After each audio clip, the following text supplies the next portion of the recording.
ये तो ट्राइबल में तो बहुत ओपन होते हैं वो लोग, शादी और ये एक्स्ट्रा मैरिटल और ये वो।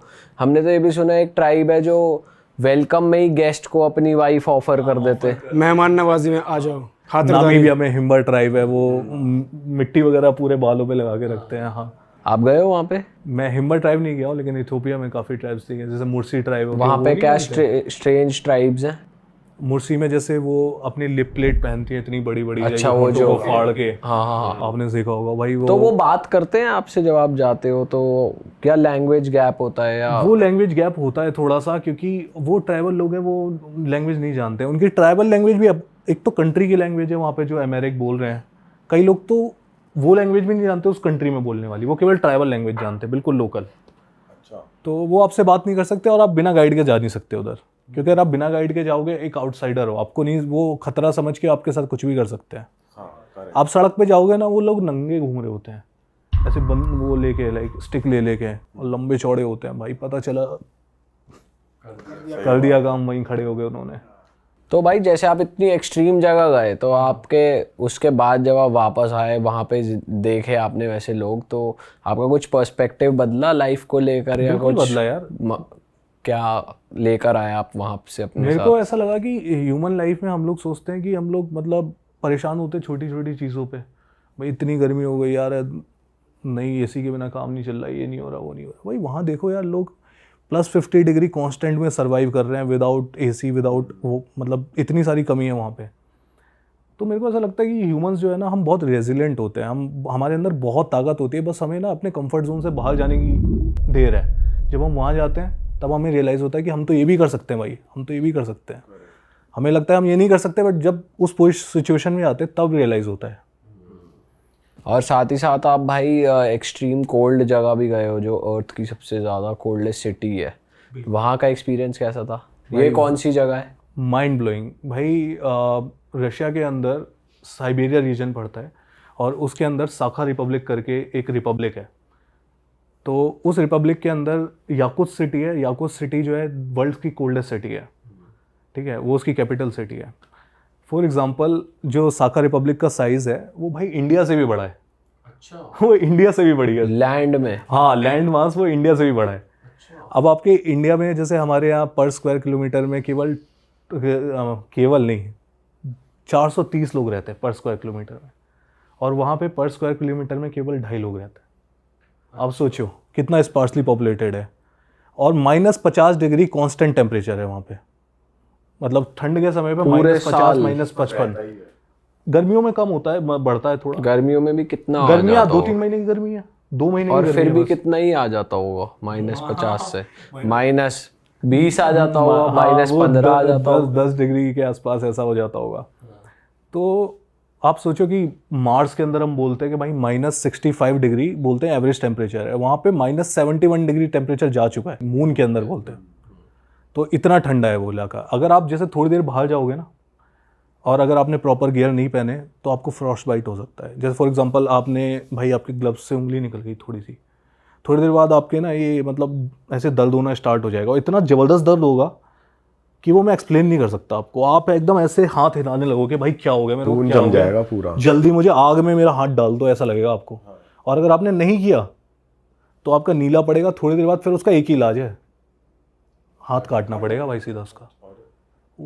इस चक्कर में वहाँ पे दारू भी भाई प्रॉपर टाइमिंग के बाद नहीं मिलती, मतलब 6-7 बजे के बाद दारू नहीं मिलती वहाँ पे, क्योंकि अगर दारू मिलने लगी, लोग पी पा के इधर उधर पड़े हैं, और उसके चक्कर में कुछ खुला रह गया उनका शरीर का पार्ट, तो मर गए। आप थोड़ी देर बाद बाहर जाओगे, आईब्रोज के ऊपर तो आप देखो पूरी एकदम बर्फ़ जम जाती है यार। आपका सेब होता है ना, सेब, अगर आप कोई भी फल, सेब, केले, ऐसी चीज़ आप बाहर रख दो, वो थोड़ी देर बाद इतनी पत्थर हो जाएगी, वो एकदम हथौड़ी का काम कर सकती है, आप उससे खील ठोक सकते हो। तो वहाँ के लोग भाई क्या लाइफस्टाइल है? आप कितने दिन रुके वहाँ पर? मैं वहाँ पे करीब 7 दिन था, और वहाँ के लोगों का लाइफस्टाइल यार मतलब पूरी दुनिया से अलग जगह है। क्योंकि जब इतनी ठंडी जगह है, एक तो क्या है कि जो सरफेस लेवल से 1500 मीटर्स तक डीप तक वहाँ पे आइस है, वो आइस के ऊपर पूरी सिटी बनी हुई है। तो अब क्या होता है, जितने भी घर बनते हैं, अगर आप डायरेक्ट आइस के ऊपर बना दोगे, अब घर में 24 घंटे हीटिंग चाहिए आपको, उसके बिना तो मर जाओगे आप। तो अब हीटिंग के लिए जब घर हीट होगा, तो हीट की वजह से नीचे भी हीट जाएगी थोड़ी, और नीचे बर्फ़ है। अब बर्फ़ पिघलेगी तो क्या होगा, स्टेबल हो जाएगा, अनस्टेबल हो जाएगी ज़मीन। अनस्टेबल होगी ज़मीन तो टेढ़ा मेढ़ा हो जाएगा, या गिर जाएगा, कोलैप्स कर जाएगा। तो वो स्टिल्ट बना बना के उसके ऊपर वो घरों को बनाते हैं। वहाँ पे पुराने कुछ ऐसे घर हैं, मैं तो बहुत ज़्यादा चौंक गया ये देख के। तो जब मैं घूम रहा था वहाँ पे, मैंने गाड़ी में देखा है कि बंदे मतलब ऐसे भी घर थे जो ज़मीन पे बने हुए तो पूरे टेढ़े हो चुके थे। मैंने कहा यार, ये जब इन्हें इतनी नॉलेज है, जब ऐसी जगह है, तो इन्होंने ऐसे घर बनाए क्या, क्यों? तो फिर मेरे को पता लगा ये हुआ क्या था कि सोवियत यूनियन के टाइम पे, जब यहाँ पे, अब आप ये सोचोगे यहाँ पे लोग रहते क्यों हैं, सबसे पहले आपको सवाल ये पूछना चाहिए। सही बात है कि अडैप्ट कैसे कर रहे हैं उसको, हाँ, रहना ही क्यों है ऐसे बियर जगह पे। हाँ। है क्या कि वो नेचुरल रिसोर्सेज भर भर के है वहाँ पे, ऑयल, गैस। वहाँ पे पूरे रशिया का सबसे ज़्यादा डायमंड वहीं से आता है। सारे ऑयल गैस के फील्ड्स वहीं पे हैं। तो जब वहाँ पे उस जगह पे नेचुरल रिसोर्सेज मिले तो लोगों ने ना, वहाँ की गवर्नमेंट ने वहाँ पे लोगों को भेजना चालू किया। पहले तो वो लोग ना प्रिजनर लोगों को भेज देते थे, जो बंदा मतलब गवर्नमेंट के खिलाफ बोल रहा है उसको भेज दो, उनसे वो काम करवाते थे एक सजा के तौर पे भी। तो वहाँ पे अब जल्दी जल्दी में बहुत सारे लोगों को भेजा उन्होंने कि भाई इतने सारे लोग आ गए वहाँ पे, अब इंफ्रास्ट्रक्चर कहाँ से लाएं, घर कहाँ से बनाएं। अब यहाँ उन्हें अब इतना स्टिल्ट बनाते रहेंगे, उस हिसाब से घर बनाते रहेंगे तो हो गया काम। तो उन्होंने जल्दी जल्दी में ना लेक के ऊपर कुछ कुछ डाल के उसके ऊपर बना दिया, या बिना स्टिल्ट के बना दिया। तो वो पुराने घर जो है ना वो आज पूरे ढह गए। और सबसे मज़े की बात है, सबसे ज़्यादा मज़े की बात क्या कहूँगा, सबसे खतरनाक चीज़ ये है, उन घरों के अंदर क्या होता है कि बर्फ़ के ऐसे ना भाले से बने हुए होते हैं, जैसे पानी गिर गिर के एकदम बर्फ़ ऐसे जम गई है और ऐसे मतलब नुकीली हो रखी है। आप घर के नीचे जाओगे तो आपको ऐसा लगेगा कि अगर गलती से ऐसा सर किया तो गले के पार ही हो जाएगी मेरे। और वहाँ पे लोग अंदर रह रहे हैं, बिना हीटिंग के रह रहे हैं। बिना हीटिंग के कैसे बिना हीटिंग के भी रह रहे हैं, कंबल ओढ़ ओढ़ के रह रहे हैं, दारू पीते रहते हैं पूरे दिन कि कैसे सर्वाइव। वो मतलब आप क्या बोले, मतलब तो वो सजा तो है वो। एक तरीके से जो होमलेस लोग हो गए वो हो गए ना। बिल्कुल बिल्कुल, बहुत गरीब लोग जिनके पास पैसे ही नहीं है।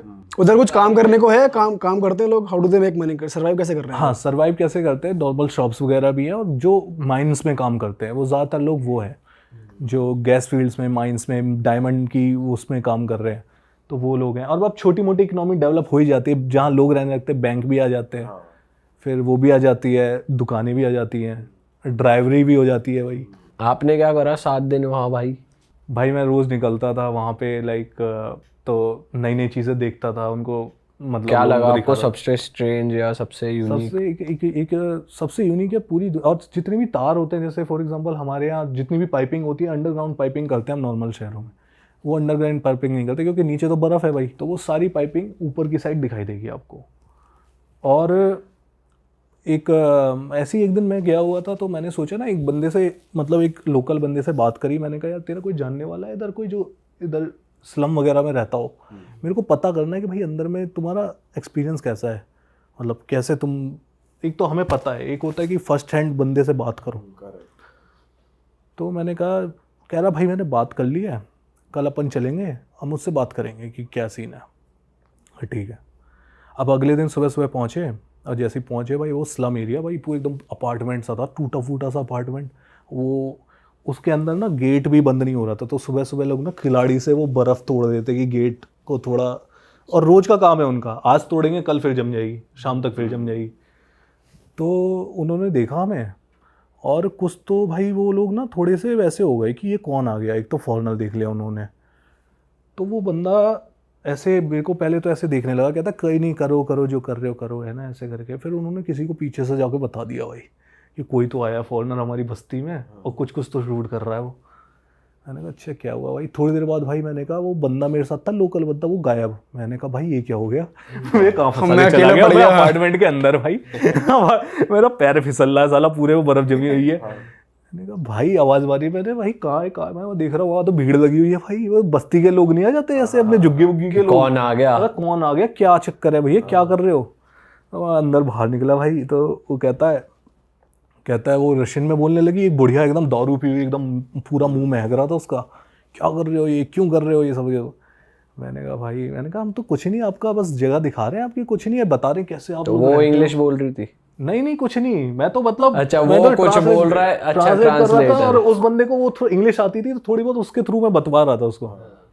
अब भाई थोड़ी देर बाद उन्होंने क्या किया, कह रही नहीं मुझे कुछ नहीं पता, उसने भाई गाड़ी की फ़ोटो ली, कहीं तो भेज दी भाई पुलिस को, कॉल भी करने लगी पुलिस को।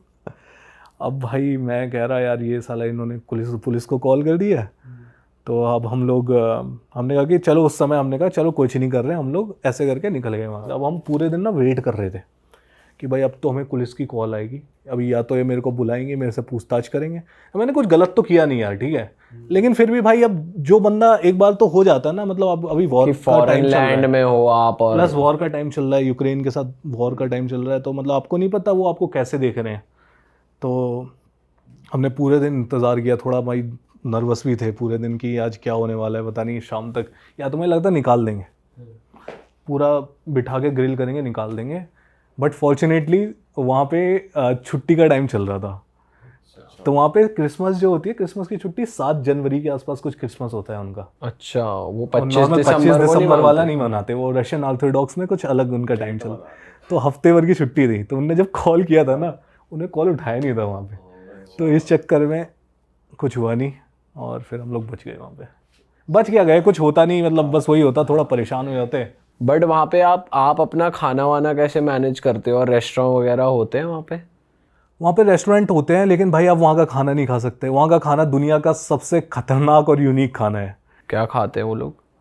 भाई मैं बाज़ार में गया, वहाँ पे रेंडियर का मांस मिल रहा था, भालू का मीट मिल रहा था भाई, बेयर का मीट कौन खाता है भाई, बेयर का मीट बिक रहा था वहाँ पे। घोड़े का मीट खाते हैं, जैसे हमारे चिकन विकन समझते हैं ना, घोड़ा खा लेते हैं ऐसे, और घोड़े का खून भी पी लेते हैं वो लोग। अच्छा, तो उनका खाना तो आप नहीं खा सकते। सही बात है। तो भाई मैं तो अपने साथ थोड़ा सा इंडियन फूड भी लेके गया था, और थोड़ा मैं फल फ्रूट और ये अंडे वंडे खा के मैं अपना काम चला लेता हूँ। और वहाँ होटल थे या BNBs और ये सब?